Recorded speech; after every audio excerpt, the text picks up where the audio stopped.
Hi guys, welcome. This is To Taste. And you know, Valentine's Day is around the corner. And sometimes we don't have the 40 bucks to spend on those big beautiful hearts of chocolates. So what we're gonna do is we're gonna make some fudge. Really simple, really easy, 4 ingredients, you can do it.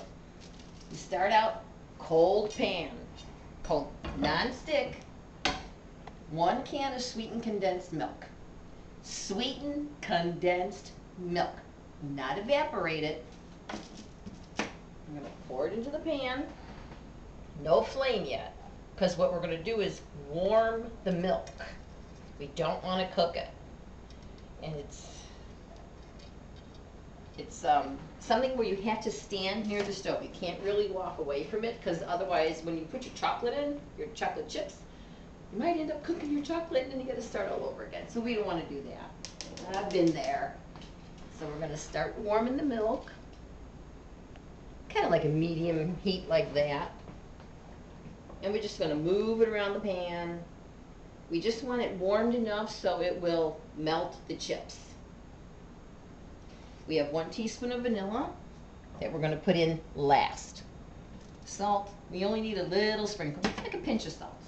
That just heightens the flavor a little bit. Your buttered pan.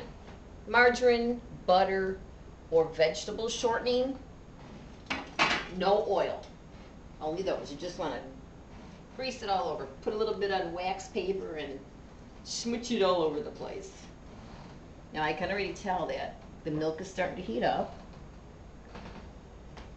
You'd see it's like getting really runny. It's not as thick. And this will cost you less than $5 because you're only going to buy a 12-ounce package of chocolate chips, semi-sweet chocolate chips. The condensed milk is give or take a couple dollars, sometimes $2.50, depending on where you buy it.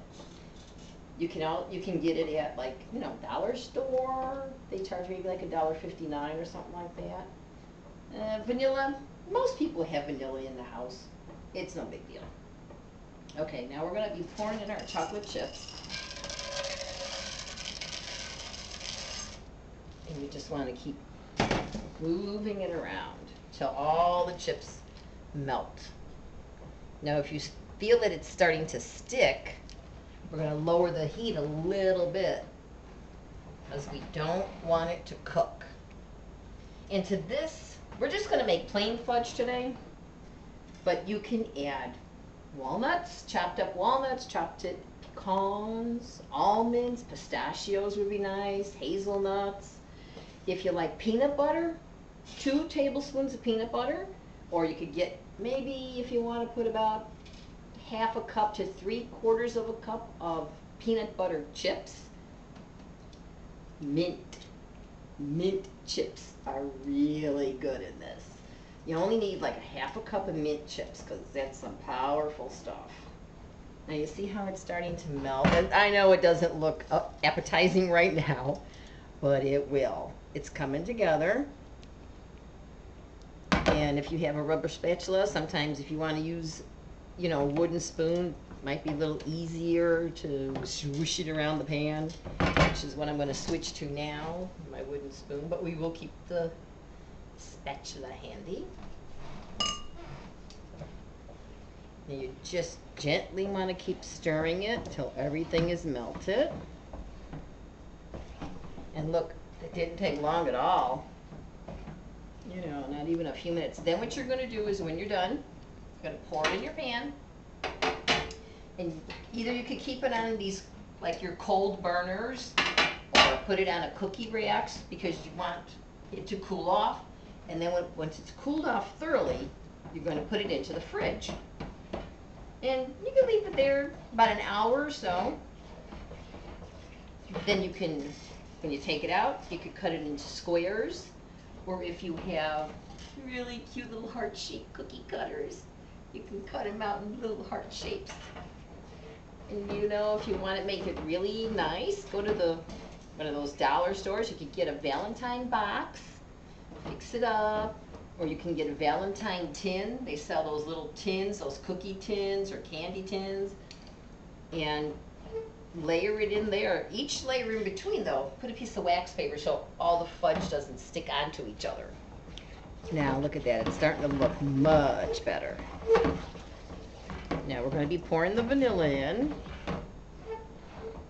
A couple more seconds because I still see a few little lumps of chocolate. But see how it's getting even glazy? It's getting shiny. That means it's almost ready. So we're going to put the vanilla in now. And we're going to work that in. Now for your pinch of salt, don't shake it over. Shake it into your hand because you just need a little bit. That's all you're going to use. I'm going to sprinkle it all over.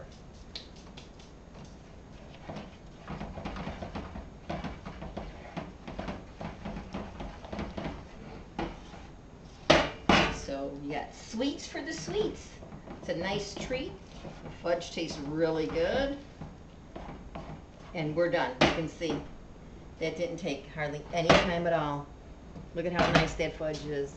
Now we're going to pour it into our pan. I know we don't have much room there for my camera lady.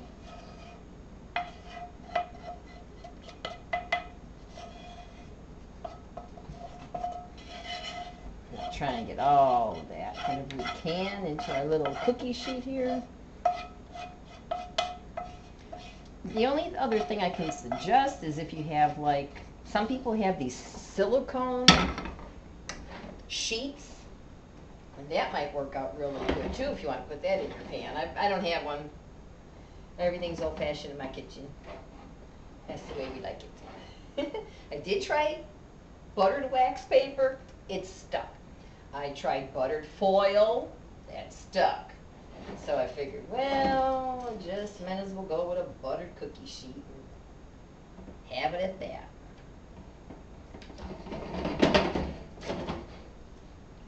And that's the fudge.